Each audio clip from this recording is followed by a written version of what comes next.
Good afternoon and welcome to the Atlantic Council. I'm Fred Kemp, President and CEO. And thank you for joining us for today's conversation.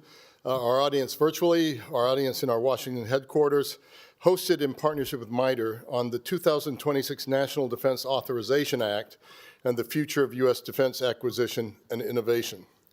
We're especially pleased to welcome Congressman Rob Wittman, the Vice Chairman of the House Armed Services Committee, for today's event. So welcome. It's great to have you here. We're meeting at a moment of profound strategic consequence. It sounds like rhetoric. It sounds like something you write on a card and you read on the card, but it really feels that way right now. You can really feel the tectonic plates shifting. The United States faces a security environment defined by intensifying great power competition, rapid technological change, and increasingly fragile supply chains. At the same time, the character of warfare is evolving, getting ever faster and more technologically complex. This rapid change is placing new demands on how the Pentagon acquires and fields capability. The Atlantic Council is a thought leader in this space, bringing decision makers together to analyze and advocate for solutions that enhance defense acquisition policies in the United States and beyond. The Atlantic Council is committed to working side by side with the United States government, Congress, and allies and partners to address today's defense industrial challenges. We are doing this through our Reforge Commission, which aims to ensure that the United States is prepared to mobilize and sustain wartime production at scale. And through our Reimagining European Defense Innovation Task Force, which kicked off this morning,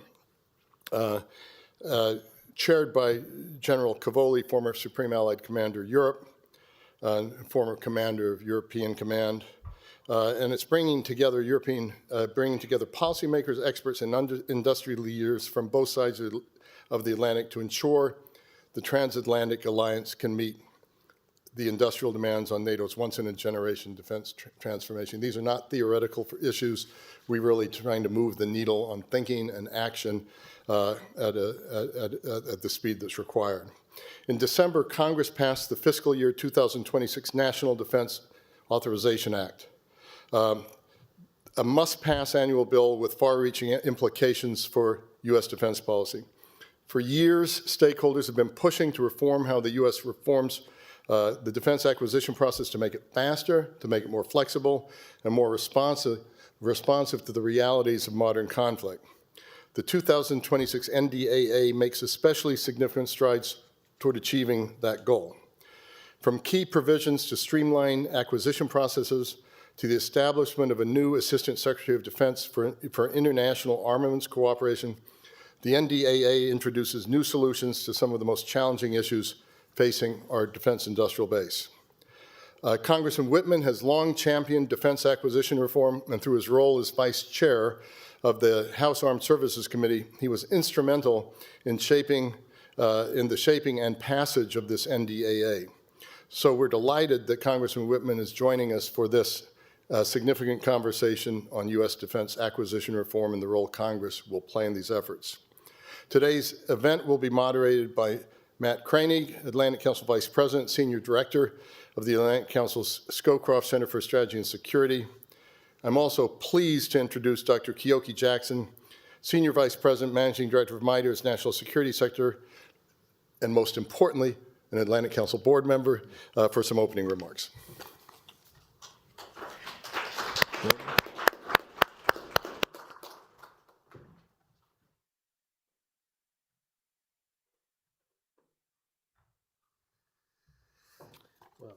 Welcome, Congressman. Welcome, Matt. Thank you, Fred, and really a good afternoon and welcome to all of our distinguished participants here today at the Atlantic Council and to all of those joining us online.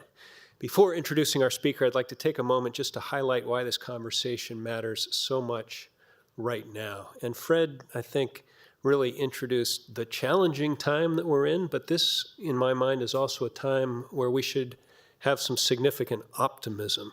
We are witnessing unprecedented momentum certainly in my career in warfighting acquisition in the reform space. It is truly a time of global uncertainty that we haven't seen probably since the end of the Cold War, But with new pathways, authorities, and tools in place, the challenge is no longer conceiving of or authorizing a new path. It really is will. It's the will to act decisively, to accept calculated risk, to break outdated habits and build new pathways, and deliver the capability at the speed that our missions require. At MITRE, which is one of the Department of War's Systems Engineering and Integration federally funded research and development centers, or FFRDCs, we confront this challenge daily. We're focused on modernizing acquisition to strengthen deterrence and lethality, but also to accelerate commercial solutions and integrate end-to-end capabilities. We're working to help leadership within the department turn the National Defense Strategy and the acquisition transformation goals into executable and accountable outcomes that deliver capability to our warfighters with urgency and velocity. That momentum is embodied in the 2026 NDAA, which Fred described, which continues to prioritize modernization, speed, and execution. But legislation alone doesn't transform culture. That demands sustained, informed, and persistent leadership to convert authorities into real action. That is why we are especially fortunate to have Congressman Wittman with us today. He represents Virginia's 1st District and serves as the Vice Chairman of the House Armed Services Committee. And for many years, he has been one of Congress's most consistent and hands-on champions of warfighting acquisition reform, not as a slogan, but as a long-term, detail-oriented commitment. He's worked tirelessly to modernize how the Department of War acquires capability, aligns incentives, and then ensures that these reforms are indeed practical, durable, and focused on delivering real results. He understands that reform isn't about dismantling the system, it's about removing bureaucratic roadblocks that make things work faster, smarter, become more resilient, and are more accountable. Congressman Wittman's remarks opened MITRE's Breaking Barriers Summit for Defense Acquisition last May, and there he challenged the community to adopt, and you remember this, a windshield mentality, looking forward to where our adversaries are headed, rather than a rear-view mirror mentality, which merely measures how far ahead we once were. His message was unmistakably clear. Closing gaps is not enough. We must leapfrog. At the 2026 NDAA now moves to implementation, Congressman Wittman's leadership continues to push the system toward execution, toward using the new tools that we have, toward taking the next steps, and turning acquisition authorities into operational advantage. He has also articulated the compelling case for authorizing and appropriating at the levels our future security requires. So this afternoon, he will share his perspective on the state of warfighting acquisition reform, the key features of the 26 NDAA, and what it will take from Congress, the department, industry, and all of us to ensure reform is not just debated, but delivered. So please join me in welcoming Congressman Rob Wittman, along with our moderator, Matt Koenig. Thank you.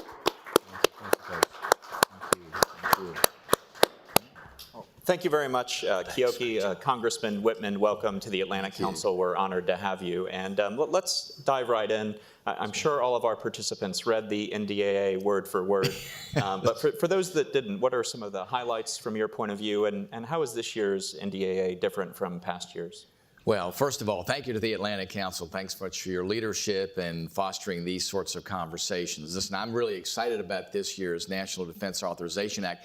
I think it is as impactful now as Goldwater Nichols was years ago when we looked at consolidating what happens within the military with a single focus.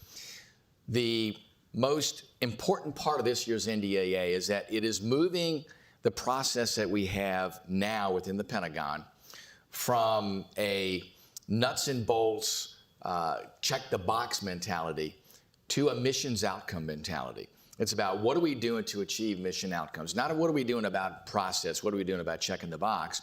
And that is both a policy change, it is both a change in the law, it is a change in the expectation of the Pentagon, but most importantly, it's also a change in the culture of how the Pentagon has operated through the last 2 decades. So the key is, how do we operationalize what we've done through statute into the mindset of what happens within the Pentagon?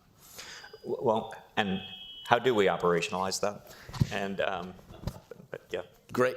Well, it gets operationalized first by how we change the law, and then in turn how that changes the policies within Pentagon, and then to make sure we're creating accountability there. You know, this year we've done some things in there to make sure that those outcomes are achieved. We're talking about things that we have to accomplish, and then making sure too that there are milestones that have to be reached, that we're encouraging some risk taking. And I just was on the phone today with folks in the Army who have worked really hard to replenish weapons magazines, to look at risky ways to increase production. Most of those have been successful. A few have not. And they're willing to say, hey, listen, we tried. We're going to stop that. We're going to move on. And the key thing about it is they're looking at, what have we learned? What did we learn from taking those risks? So I think moving forward is the efforts in this year are a clear path to how the culture in the Pentagon needs to change. And Congress now is backing up its words with actually the law, in making sure that we are saying exactly what needs to be done, and then making sure too that there are consequences for not following what Congress has directed to do. And there has to be that. Listen, a great example is a couple of years ago I put language in to say we have to modernize our weapons chemistry. That is energetics, the things that make weapons travel and the things that make weapons go boom. Range and lethality, those two elements. We are behind. The Chinese use a compound called CL-20. CL-20 is a modern weapons compound, and guess who invented that? We did, right here in our laboratories. But guess what compounds we use? RDX and HMX, circa 1940s technology, and we wonder why we're getting outsticked or outdistanced by our adversaries. It's because we are not modernizing. So essentially, the Pentagon first year said, well, yeah, we're thinking about it. We may do that. And the second year, they didn't do anything more. So I was pretty simple. I said, okay, here's the deal. You have a directive in the NDAA. We've asked you to follow it. You haven't followed it. So here's the deal.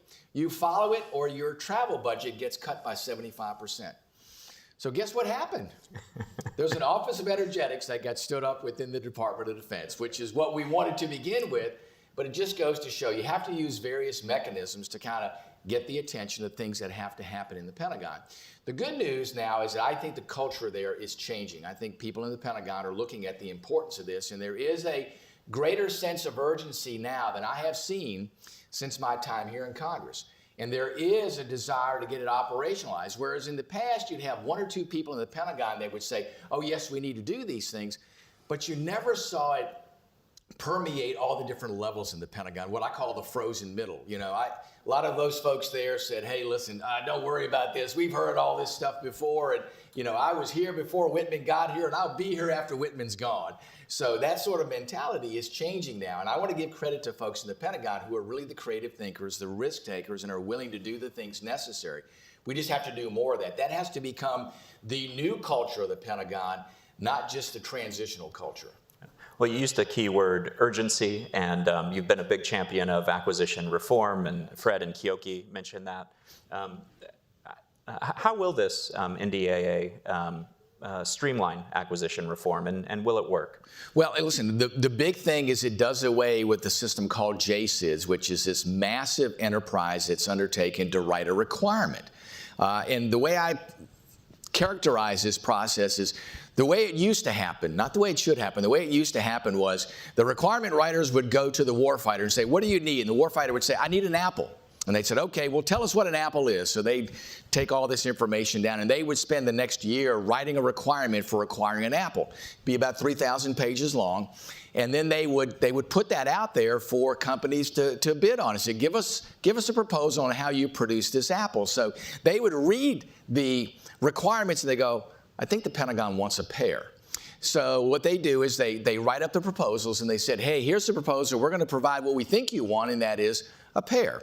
So the Pentagon takes it back and goes, okay, well, yeah, this kind of looks like what we want, but tell you what we need to do is we need to build a prototype, and then we need to test it.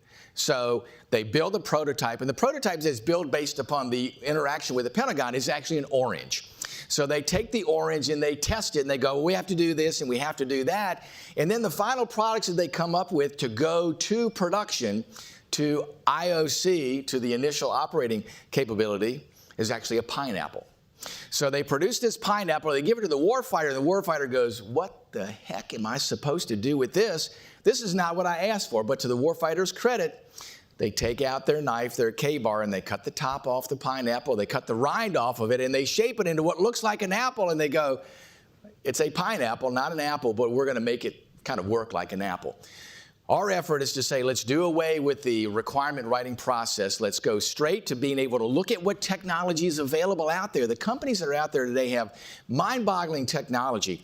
Let's find where we can match that technology with the need in the Pentagon and make that happen quickly through other transaction authorities, where you don't have to go through this monumental process that takes years to actually deliver something that the warfighter needs now, and you're delivering technology that's relevant today, not technology that was relevant 5 years ago when the whole process started, so you don't start asking for an apple and then end up with a pineapple. Now today, if you're asking for an apple, you're going to find out how many people out there have apples. You know, is it going to be a golden delicious? Is it going to be a red apple? Whatever it may be, you're going to get all kinds of varieties there, and you're going to look at it and go, what is best for the warfighter?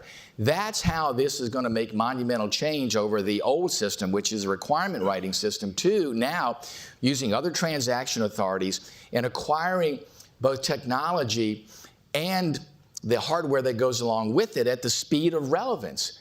Another thing, too, is we live in a world today where hardware is software-informed. And the Pentagon is going to have to work in a software-informed world, because software is going to drive everything that they do. You know, you build your hardware around the software. So we have to change that. And the Pentagon, too, needs to change their mindset also on the acquisition side. And that is, if you go out today, if you're a company and you go to a company and you tell, hey, I need you to write some software for me, and you go to them and you say, hey, listen, I'm going to write a contract with you that's going to be cost plus, the software company is going to go, see ya, I'm not interested. Because their product's a dynamic product. Their product is different tomorrow, the day after, and the day after, because it's always being updated.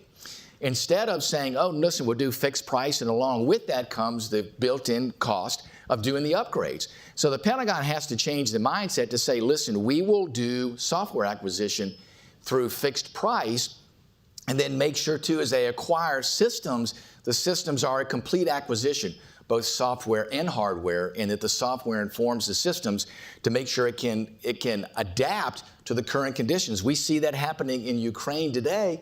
Guess what? The Ukrainians put out a drone today. A couple of them get shot down. What do? They take that data back. They go to their program itself and said, look, we're going to make these few changes here, and we'll make sure that that drone survives tomorrow. And those that don't survive tomorrow, what are they? They're repositories of data collection that go back in to making the updates, and they sort of use this digital twin mentality to say, we're going to refine and develop at the speed of relevance based upon what the conditions are yesterday and make those changes for tomorrow. Well, the software-informed point is so important, and Fred mentioned some of our commission's work. We just finished up our commission on software-defined warfare, made some concrete recommendations in this space, and proud that some of those were picked up by Congress and in the Pentagon. Yes. But going directly and finding the technology, going to the commercial sector, sometimes means working with small technology companies that maybe aren't experienced working with the Pentagon. Is the NDAA going to do anything to address that set of problems? It does. It changes the acquisition process to make it simpler, to where you now have ease of entry for those non-traditional companies. Now listen, we need the traditionals. You know, our prime contractors, we need them, but we have to grow the other portions of the industrial base, especially the supplier industrial base. So the question is how do we do that? How do we make sure, too, that we ease the ports of entry into the system, where you don't have to have an expertise to say, I can read that 3,000-page requirement and understand what it means. This means, hey, I've got a technology. Let me figure out if there's a customer in the Pentagon to do that. The good news is, a couple of years ago, I made sure that we elevated the function of the Defense Innovation Unit to make sure it operates now under the Secretary of Defense. And now it's going to be a field operation. So their job is to go out there in the world and say, what technology is out there? And how do I match the technology to a customer within the Pentagon?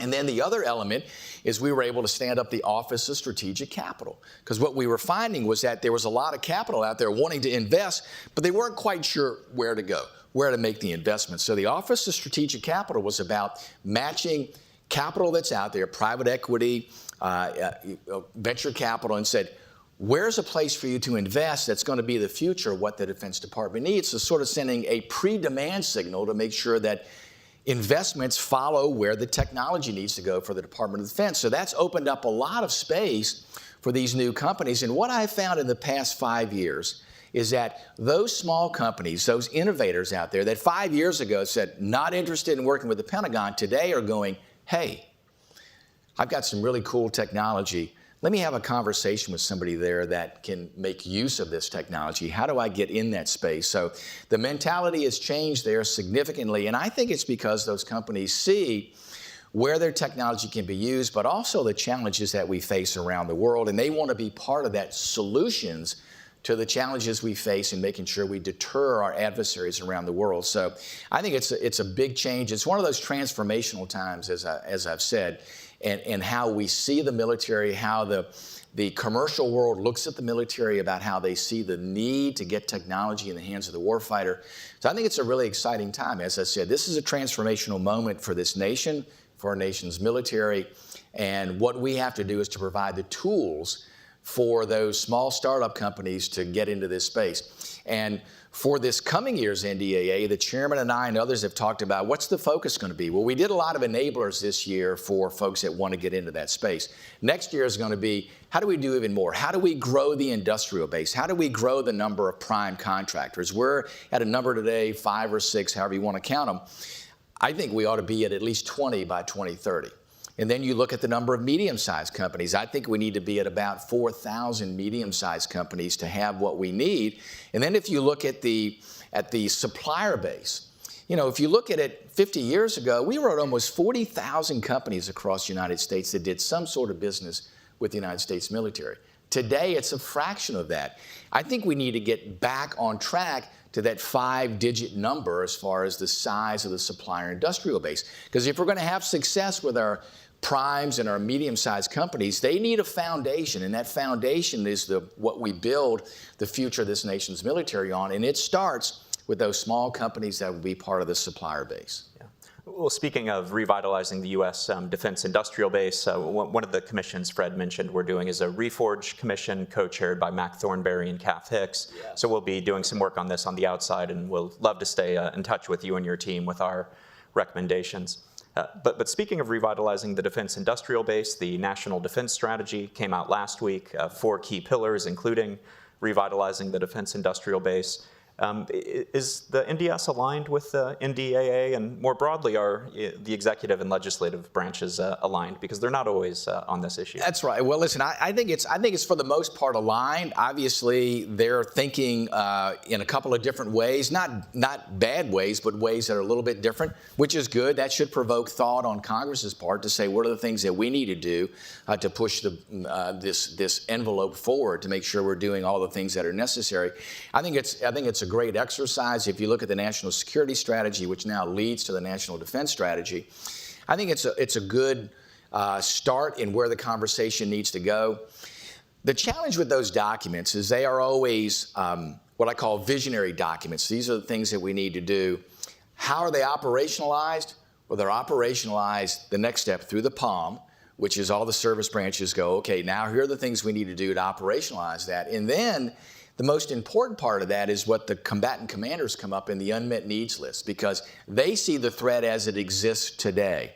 The NSS and NDS are always forward-looking, and they're thought-provoking documents, but what we know historically is that some of the things we get right about what the future holds and some of the things we don't get right about what the future holds. So the challenge is how do we take all of those documents and integrate them into what Congress actually authorizes.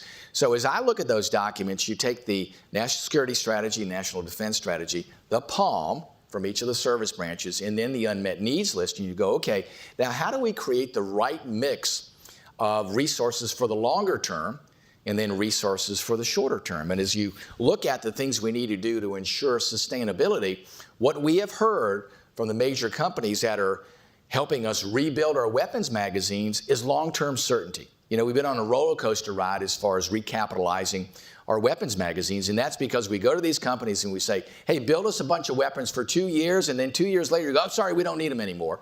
And the company goes, well, wait a minute. I have all these sunk costs in this investment. How am I going to recover that? And DOD goes, I don't care. We're done. So what we want to do is to make sure we're creating long-term certainty. And to the Pentagon's credit, if you look at some of the most recent contracts, the PAC-3 contract with Lockheed, guess what? 7-year contract, 4 years, 3 renewable years then to follow. Look recently, L3 Harris, another PAC-3 contract, solid rocket motors, 7-year contract. So the Pentagon's starting to get it and saying, let's do long-term acquisition. We also save money that way. Look at the last aircraft carriers we bought 2 at a time. I emphasize doing that because we save money. We also save lots of money in buying long lead time materials. We create certainty for the industry. That stability creates cost assurity and cost containment. All of those things are things we have to do to look at the long-term best interest of this nation and how we sustain an industrial base that's going to continue to grow and it's going to be around. It's not going to be on a roller coaster ride where we go from, 40,000 plus companies 50 years ago to where we are today, just a fraction of those companies. How do we get to a sustainable point and keep that going through the decades? I would argue we need to create a floor, and a floor is created by assuring certainty for those companies that are in that space. So budgeting is an exercise in setting priorities. Yes. In terms of capabilities, what's prioritized in this NDAA, and what are the things that maybe didn't make the cut or are getting pushed off into the future? Well, listen, some of the things we focused on is having a full complement of capabilities. The United States does a great job in building exquisite platforms, aircraft carriers, nuclear submarines, F-35 aircraft. I mean, we build the best in the world.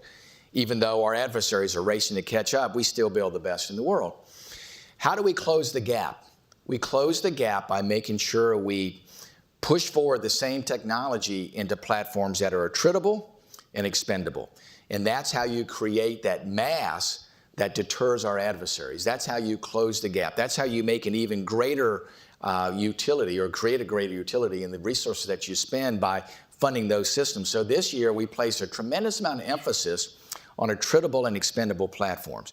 In that way, too, you can put that technology out there. You can make these platforms designed around software. So how do we do unmanned aerial systems? How do we do unmanned underwater vessels, unmanned surface vessels? And some of the things happening out there today are pretty incredible. I mean, there's one company out there that literally in 8 months will build 2 surface vessels ready to go that are over 180 feet long. So you look at that and go, wow, that's a really different paradigm than what it is to build an aircraft carrier or a nuclear submarine. Listen, and we need those assets. The challenge is how do we have the full complement of those? And when you can generate that mass is a big deterrent, especially in an area like the Indo-Pacific. We will never be able to build exquisite platforms fast enough to provide full coverage in that massive area there in the Pacific. But what we can do in the interim is we can build thousands of these attritable and expendable systems that all of a sudden give us eyes out there. They give us that information. They give us that data. They also have the ability for us to be able to have an offensive capability. And they also have us give us the ability to say, hey, listen, we're going to make that little attritable platform look like an aircraft carrier. So all those things are there. It's a great part of the technology that's brought to the table that is going to be a game changer. And if we look at how do we counter the same things that our adversaries are doing, that's the way to do it. We have to understand the dynamic environment that we're working in. I want to point out the incredible success of the mission that was flown into Iran. And just getting a brief the other day from the great Air Force pilots that flew that mission, Operation Midnight Thunder, incredible. The level of complexity there, the success of that mission, and the success on target. So you may hear a lot of other stuff out there, folks. I can tell you from the classified briefing, unparalleled success in that mission, both from the Air Force pilots, all the planners, everybody who's part of that mission. There was nobody else in the world that could execute that mission like that with zero loss of aircraft or zero loss of military members. The same in Venezuela. If you look at the complexity of that mission, the mission planner that mission planned the aerial assault there was wounded, but guess what? They got him out and the mission continued. So pretty incredible. And the reason that we are able to do that is because of our military members and the training that they receive and the ability for us to make sure we put them in scenarios that they can learn from. And these scenarios now are more virtual than they are sometimes live. So we do these combined live virtual training exercises that provide a tremendous amount of capability in the hands of our military. And make no mistake about it, the reason that our military is superior to anybody else on the face of the earth, regardless of what we hear about them, is the men and women in our military and the dedication that they have and the training that they go through to be so proficient in executing these missions. I mean, these things are beyond reproach. So the question then becomes, how do we make sure that those efforts continue? How do we give them the best technology? And the story to take away from those two operations is the things that we used, and we used everything in every domain, cyber, space, air, land, and sea, are incredible. But in today's dynamic environment, think about what's happening in Ukraine and Russia. What happens every day? Russia's watching what Ukraine does, and Ukraine's watching what Russia does, and they learn on a daily basis. So as great as these missions were, guess who's watching? Russia, China, and our adversaries around the world. And don't you think that a single minutia of those missions are going unnoticed by our adversaries? So they are going to notice that. And the challenge for us is not just being able to execute the missions as we did there in Venezuela, in Iran, but how do we now anticipate what the adversary will do in relation to what they learned in watching those operations?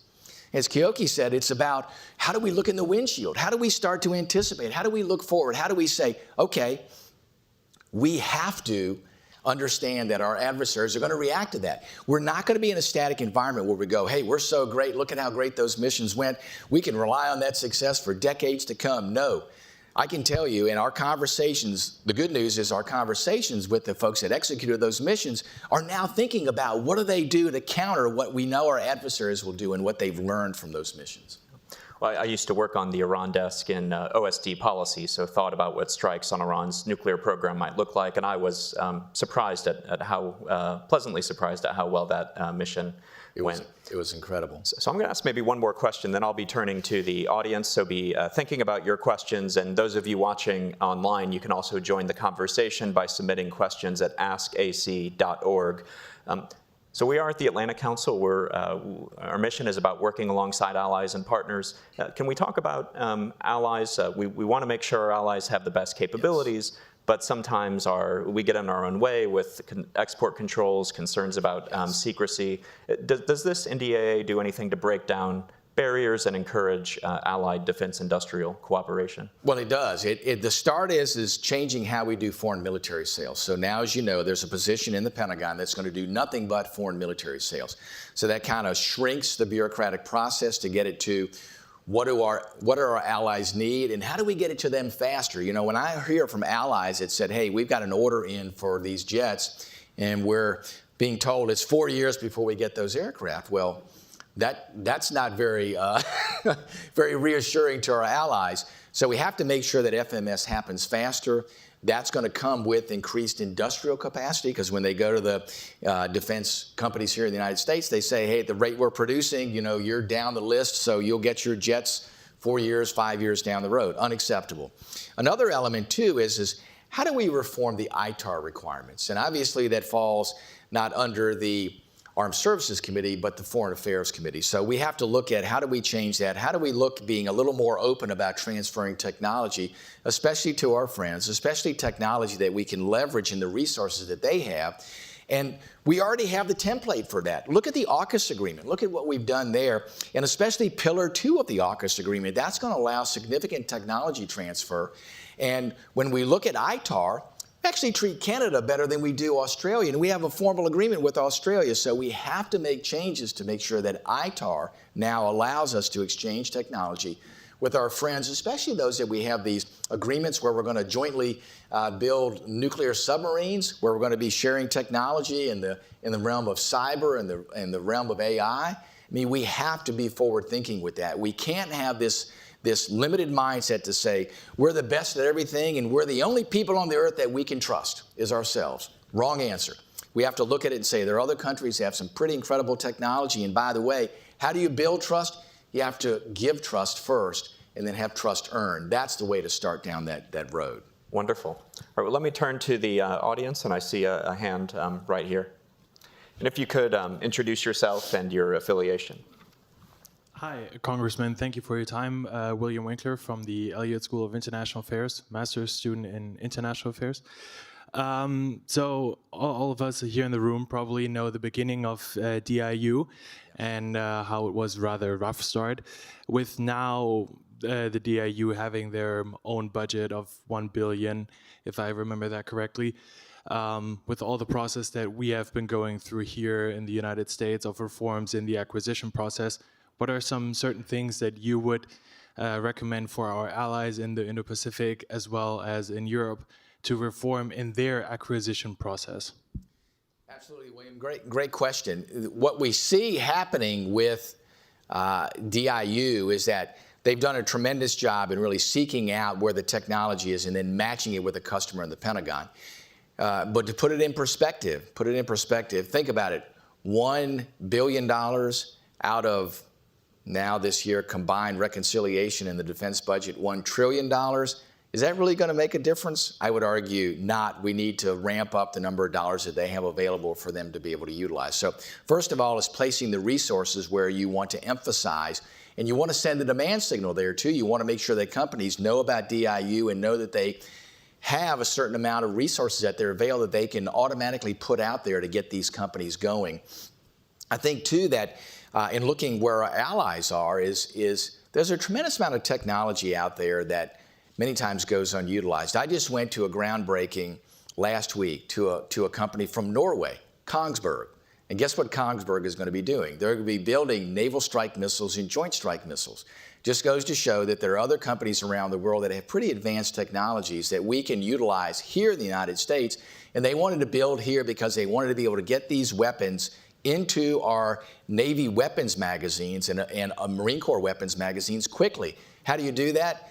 It's great to manufacture in Norway, but if you really want to get them here quickly, you manufacture in the United States. So another example and opportunity about how we can work with allied companies to provide that capability here and to use the technology that they have developed and that is incredibly effective and not have to worry about recreating the wheel. You know, we've looked in the years past, Novus, and said, well, we have to create everything. No, wrong answer. We have to make the best use of resources, and when, you know, another friend or ally has that technology or resources, let's utilize it. That's a great example about how to do that.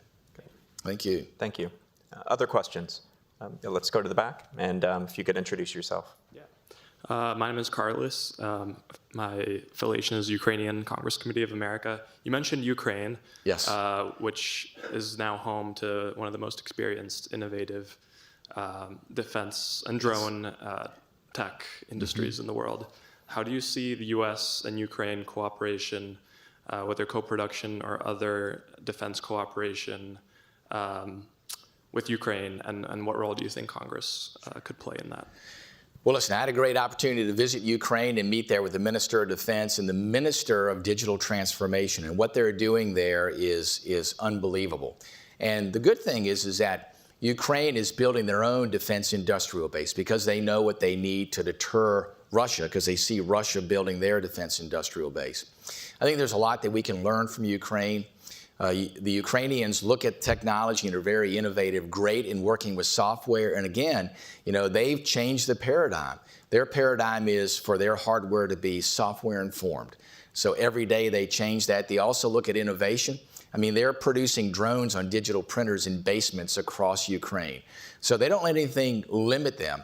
The same sort of mentality ought to permeate what we do here in this country. We ought to say, hey, where is the capability? Let's use the technology wherever it exists, no matter what scale, from a small, you know, mom and pop business all the way up to the prime contractors. How do we use the example that Ukraine sets for us in making sure that we're innovative and creative, that we allow conditions in the battle space and the data we collect there to inform what happens tomorrow, and how do we use every aspect of how we produce, including those things that happen organically, that are pretty incredible there. So lots of lessons to learn from Ukraine, and that is you don't have to be this giant enterprise to have a meaningful impact there in the battle space, and they have proved that in scores. And they've changed the way that we need to think about, how we develop those systems to deter our adversaries. Great. Maybe time for one more question from the floor. Fred Kemp, CEO of the Atlantic Council. The microphone's coming. So you introduced me, so I won't need to do that. So Congressman, space. How vulnerable are we, and what are we doing about it? Great question. Listen, we're closing the gap in space, and we wouldn't be closing the gap if it wasn't for private companies that are really creating some incredible capability in space. So you look at United Launch Alliance, SpaceX, Blue Origin. As I was just at Cape Canaveral a little over a year ago to look at what's happening there. The amount of innovation and creation that's going in there and the things that we're doing to launch satellites puts us well ahead of the Chinese. But make no mistake about it, what are the Chinese doing? They're copying the SpaceX model, the Blue Origins model, and taking those risks and failing so that they can run to catch up. So what we have to do is to make sure we have the same sorts of capabilities.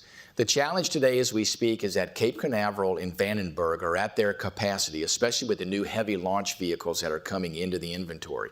And remember, those heavy launch vehicles require bigger impact areas that will shut down operations on other launch pads. So what do? We put a significant amount of resources in this year's reconciliation bill to the other space facilities around the nation. There's one in Alaska, and one just happens to be on Wallops Island in the Chesapeake Bay there in Virginia. And putting additional resources there so we can enhance our small and medium launch capability and make sure, too, we have the capability there to launch classified payloads, which means you need a building to load those payloads on the launch vehicles so that our adversaries can't see what we're doing. That's going to be key. Another element, too, is we created a couple of years ago, and I headlined the effort on the CASR program. And that is about creating the space reserve capability, a commercially accessible space reserve capability to have commercial companies sell us, that is the United States military, capability on a satellite, so sell some bandwidth on a satellite. And that's all great, so we have that ability there to where if there's a need, they can turn off their commercial traffic and we pay a premium to turn on the military traffic that needs to take place there. The challenge now is what happens if there's a kinetic event in space? What happens if they take out our constellations, and specifically whether they're in low Earth orbit, medium Earth orbit, or even geospatial orbit? What's happening now, too, is that the Chinese are very, very imaginative in what they're doing in other areas in space. We remember the album by Pink Floyd, Dark Side of the Moon.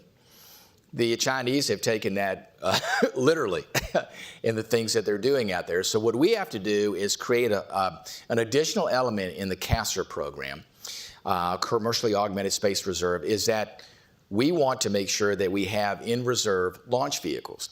And that is we pay these companies a premium to say, okay, if there's a national emergency, we're going to jump in line. So if you have a launch vehicle on the platform, we're going to jump in line so we can put a U.S. military payload on that launch vehicle to get it into space quickly in case there is an effort that takes out our space capability.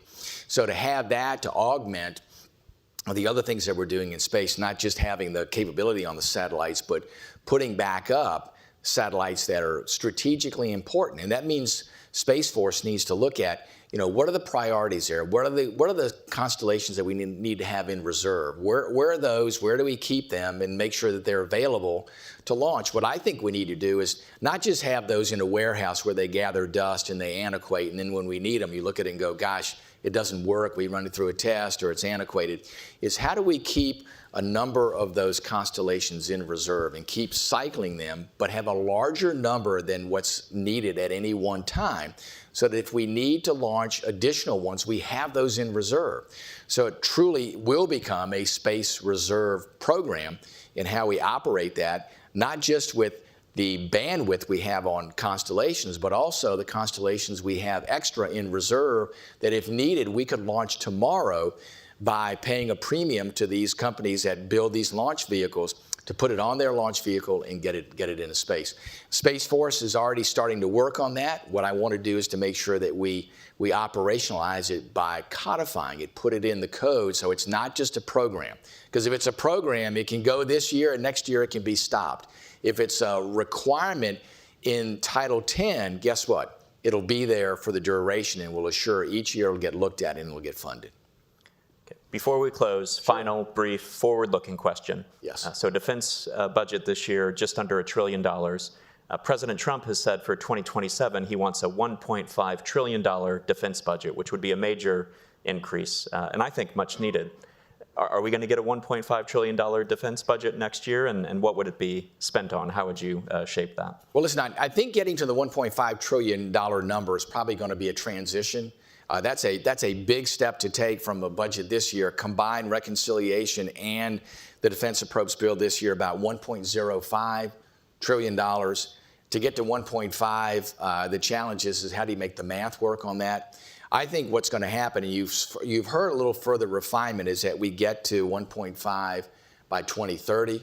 And I think that's a much more achievable path, is to say, how do we put those increments in to get there? Another thing, too, about that is it's not just putting the money in there, but if you were to put an additional 4.5 or $450 billion into a defense budget in 1 year, the question would then be, could you operationalize that much money?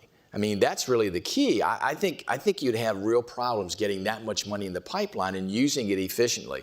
So what's the better path? Transitioning from now to 2030 on a path to 1.5, and then being able to do the things annually and then have measurable, achievable results each year with the resources that you spend, and make sure that we are using the taxpayers' money to the maximum utility. I think that's the path forward, and I think that's more than likely what you'll see. Now, we will authorize to whatever number the president sends over, but at the same time, we could authorize to 1.5 billion. The more difficult path is for the appropriators to find the additional $450 billion. I keep wanting to say it's 0.45 trillion, 450 billion. The pathway there is much, much more difficult. And the way things have happened in the past and how you get that additional spending is to agree to non-defense discretionary spending. And there's just not the resources in the country to be able to do that. So I think the realistic path is getting to that 1.5 by 2030. There's a lot more to discuss, but I think we've come to the end of our time. So I'd like to thank all of you for joining us for this event, and also those of you joining us online. As I mentioned, the Atlantic Council is continuing to do a lot of work when it comes to defense budget, defense industry. So consider us a resource for this work. But finally, and most importantly, Congressman Wittman, thank you very much for joining us. It's been a pleasure. It's been my honor. Thank you.